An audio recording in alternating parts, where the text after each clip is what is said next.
Perkenalkan, nama saya Valerie Josephine Adeline Valendeho dengan nama panggilan Valerie dengan NIM 0818 11333 dan di sini saya akan mencoba untuk menjelaskan dan juga mengerjakan kuis Fisika Komputasi 2 dengan tema atau yang sedang dipelajari sekarang ini adalah mengkaji persamaan-persamaan dengan beberapa metode, yaitu adanya 4 metode yang telah dipelajari, yaitu metode Lippmann, metode eksplisit, metode implisit, dan metode Crank-Nicolson, di mana masing-masing metode itu tersendiri terdapat perbedaan-perbedaan serta sintaks jika dikaitkan dengan fisika komputasi, sintaks yang berbeda.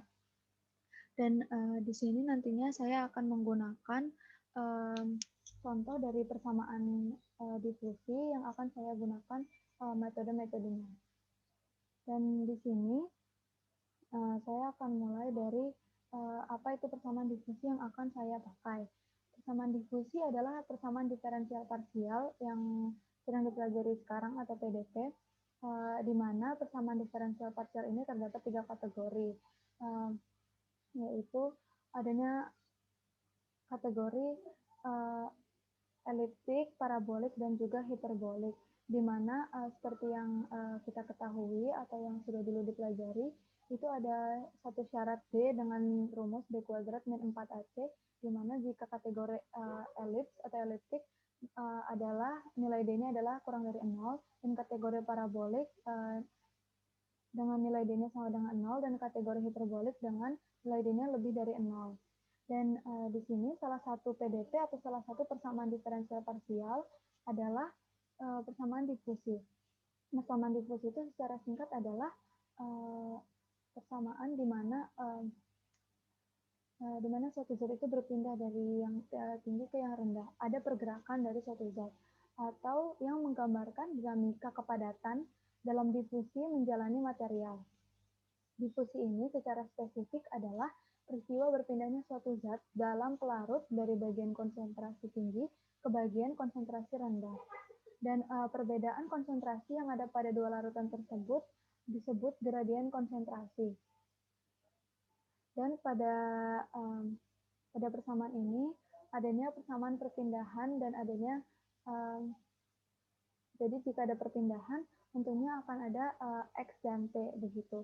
Dan di sini nanti ada fungsi distribusi temperatur, ada temperatur awal dan ada temperatur akhirnya juga. Makanya di sini akan digunakan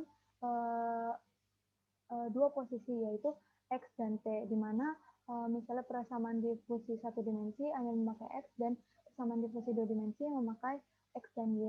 Dan hal tersebut adalah merupakan dua posisi yang berbeda. Maka dari itu, pada persamaan difusi ini yang hanya bisa digunakan adalah 3 metode, yaitu metode implisit, eksplisit, dan metode Crank-Nicolson.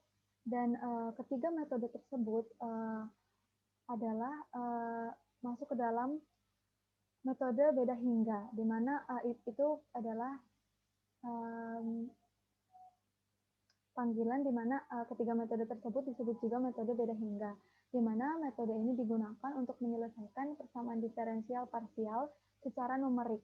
Jadi seperti yang kita tahu pada persamaan difusi ini tentunya ada seperti do U per do X, dan itu adalah persamaan secara analitis, di mana untuk menyelesaikan dan nantinya akan kita program dimasukkan ke sintaks, dimasukkan ke oktav, maka persamaan tersebut harus diubah ke persamaan numerik terlebih dahulu. Dan persamaan diferensial parsial yang akhirnya secara numerik ini dapat digunakan dengan menggunakan deret Taylor yang dipangkas pada order tertentu sesuai dengan kebutuhan yang ada.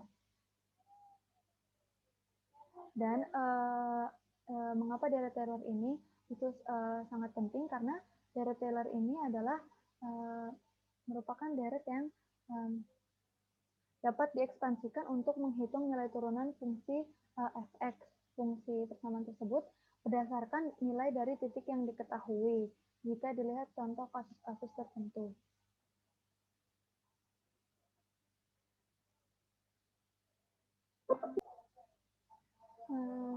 Dan di sini ada 3 metode yang sudah saya singgung terlebih dahulu, yaitu metode eksplisit, implisit, dan Craig-Nicholson.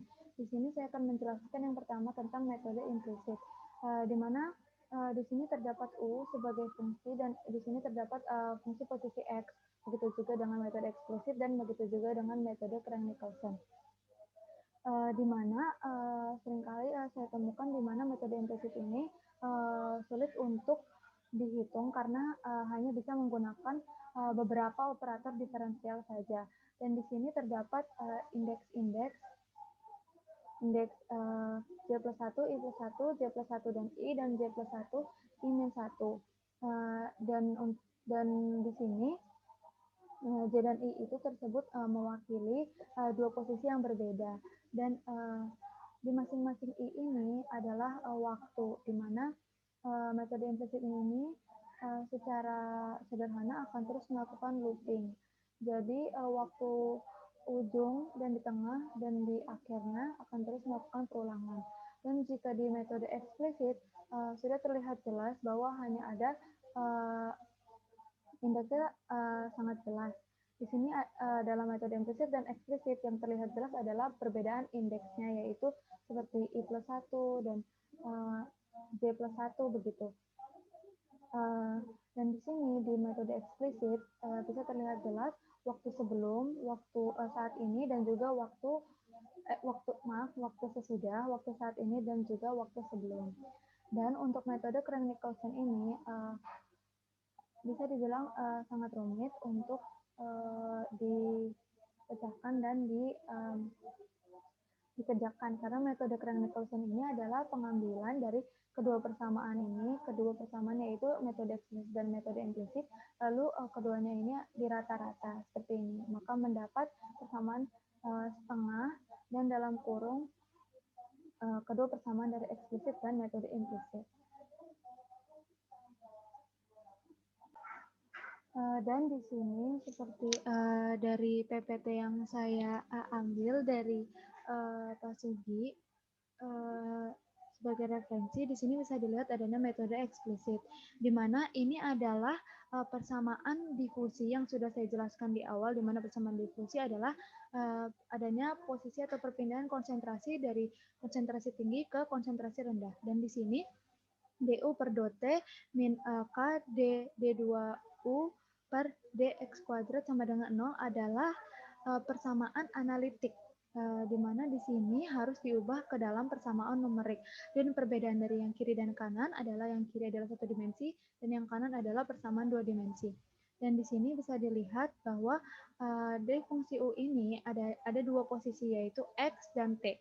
Makanya itu kita tidak dapat menggunakan persamaan Lippmann dikarenakan adanya dua posisi yang berbeda, yaitu posisi dan fungsi posisi dan fungsi waktu. Dan di sini bisa dilihat untuk indeksnya, di mana I plus 1 adalah waktu sesudah, dan I ini adalah waktu sekarang, dan I min 1 adalah waktu sebelum. Dan di sini ada keterangan U mengandung variabel yang beda dimensi, sengaja dibuat atas bawah. Yang dimaksud adalah J dan I, di mana J ini nanti mewakili waktu dan I ini adalah mewakili untuk fungsi posisinya. Dan di sini setelah diturunkan terhadap T dan nantinya akan disamakan, jadi ini dipindah ruaskan dan akan diturunkan terhadap T dan terhadap X. Lalu di sini nantinya di sini akan ada U di posisi sebelumnya harus diketahui, di mana akan ada persamaan ini, di mana lambda tersebut harus lebih kecil dari 0,5 dengan rumus T per X, delta T per delta X kuadrat, karena untuk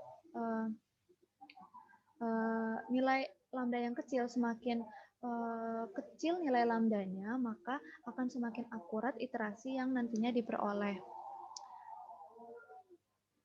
Dan setelah persamaan numerik ini didapat, maka bisa untuk dilakukan perhitungan dan program, dan juga bisa dimasukkan ke dalam sintaks, di mana contoh sintaksnya adalah seperti ini. Di sini saya menggunakan Madonna karena adanya kendala dalam download Octave, di mana di sini langkah pertama yang saya lakukan adalah CLC atau Clear All dengan uh, tujuan untuk membersihkan layar memori dari si Madonna atau JNU Octave agar tidak ada program lain yang mengganggu. Dan di sini diberi nama metode eksplisit dengan contoh kasus yang seperti ada di PowerPoint dengan n-nya adalah 6 dengan titik-titik tersebut dengan jumlah 6, delta T 0,1 dan T-nya sama dengan 9, waktunya sama dengan 9. Dan lambda di sini bisa dilihat lebih kecil dari 0,5. Dan di sini bisa dilihat bahwa posisinya berpindah dan J-nya tetap dan setelah itu dimasukkan persamaan tadi ke dalam sintaks tersebut dan sintaks ini sudah bisa untuk dijalankan.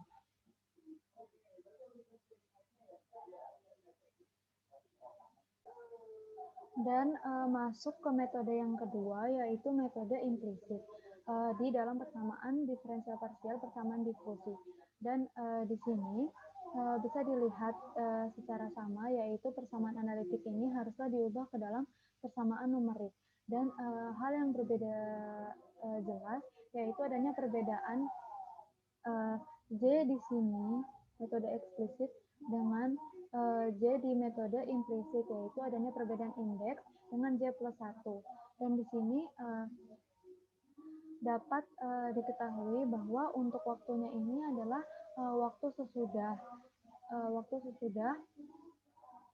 di mana fungsi U ini berada. Dan tetap fungsi U ini tetap akan diturunkan terhadap fungsi posisi dan juga fungsi waktu atau dimensi posisi dan dimensi waktu. Dan di sini yang menarik adalah adanya 3 posisi I, di mana nilai U ini akan ada di 3 posisi I yang berbeda, yaitu I plus 1, I, dan I min 1. I plus 1 adalah sesudah, I adalah sekarang, I min 1 adalah sebelum, di mana nantinya nilai U saat ini dengan indeks UJI, di mana J-nya waktu, I-nya adalah posisi, seperti yang sudah saya singgung sebelumnya. Dan ketiga posisi yang berbeda ini akan menyebabkan untuk adanya looping. Dan di sini akan ada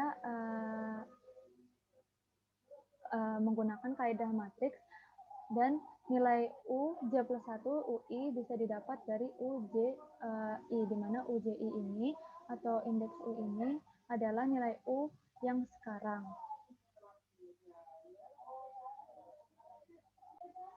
Dan pada persamaan ini bisa didapat bahwa adanya matriks dengan nilai akhir persamaannya adalah ini dengan UO dan UN di sini bisa dikatakan selalu konstan dan nilai atas ini adalah ujung-ujungnya atau T ujung nanti yang akan ada pada sintaks dan ini akan adanya proses looping begitu.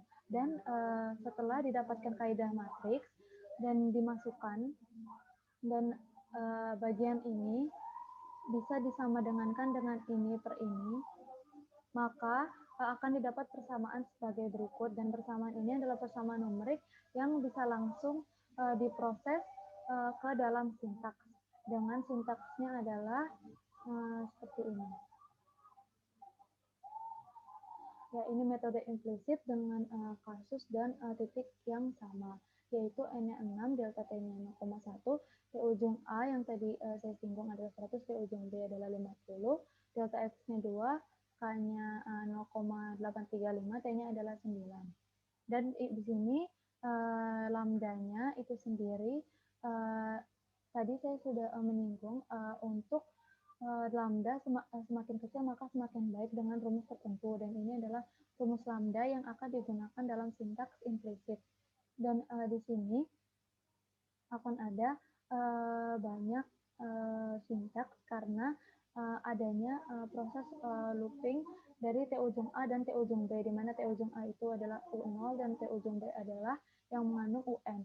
Dan N-2 di sini angka 2 ini adalah menjelaskan di mana titik pada ujung-ujungnya. Jadi ini kasus batang dengan beberapa titik dan titik pada ujung-ujung batang tersebut tidak dihitung. Makanya di sini akan ditulis Cn-2.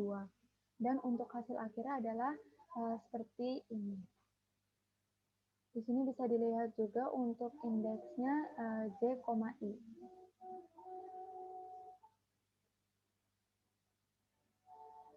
Dan setelah ini saya akan menjelaskan untuk persamaan difusi metode Crank-Nicolson, di mana sebelumnya saya sudah menjelaskan metode Crank-Nicolson ini secara singkat merupakan rata-rata dari kedua persamaan metode implisit dan juga metode eksplisit. Dan di sini masih sama, yaitu persamaan analitiknya. Dan di sini adalah merupakan persamaan dari metode Crank-Nicolson yang sudah mencapai rata-rata dari metode implisit dan juga metode eksplisit. Nah, kebalik, ini eksplisit dan ini implisit. Dan kondisi ini juga memaksa diselesaikan secara simultan. Jadi setelah diturunkan dengan aproksimasi kedua atau diturunkan kedua kalinya, maka di sini bisa dilihat bahwa persamaan ini mendekati dengan metode implisit begitu. Jadi akan diselesaikan secara simultan atau terus-menerus atau dengan proses looping. Dan di sini akan ada UO yaitu ini dan juga UN. Dengan untuk ini di sini sama dengan 1 dan di sini I sama dengan N-1, dan biasanya nilai UO dan UN ini juga tetap konstan. Dan setelah itu didapat kaidah matriks seperti ini, di mana di bagian ini adalah nilai U saat ini. Dan di sini metode Crank-Nicolson ini terlihat cukup rumit dan merupakan turunan terdekat dari implisit atau mirip-mirip dengan metode implisit. Namun sebenarnya di dalam metode Crank-Nicolson ini juga lebih akurat karena nantinya pemotongan suku di delta X dan delta T-nya akan semakin kecil. Jadi nilai errornya akan semakin kecil. Jadi nilai hasil akhir dari sintaks metode Crank-Nicolson ini akan mendapatkan hasil dengan error yang lebih kecil. Namun bukan berarti metode implisit atau eksplisit itu salah, namun metode Crank-Nicolson ini hanya lebih akurat. Dan nilai error tentunya sangat berhubungan erat dengan kestabilan numeriknya. Jadi untuk metode Crank-Nicolson ini juga didapati hasilnya adalah lebih stabil. Dan untuk sintaks dari metode Crank-Nicolson adalah seperti ini. Saya juga menggunakan Madonna karena adanya kendala pada GNU oktav. Dan di sini dengan kasus yang sama, N sama dengan 0, delta T sama dengan 0,1, T ujung A sama dengan 100 dan T ujung B sama dengan 50, di mana kedua nilai U ini bersifat konstan. Delta FC2 hanya 0,835, dan di sini bisa dilihat kurang lebih mirip dengan implisit. Cuman yang membedakan nanti adanya nilai error yang lebih kecil, begitu. Dan mungkin sekian dari saya. Mohon maaf bila ada kurang-kurang kata dan masih banyak kesalahan dan tidak sempurna dalam menjelaskan metode-metode tersebut. Dan saya harap saya bisa lebih belajar untuk fisika komputasi baik di teori maupun di dalam praktikum.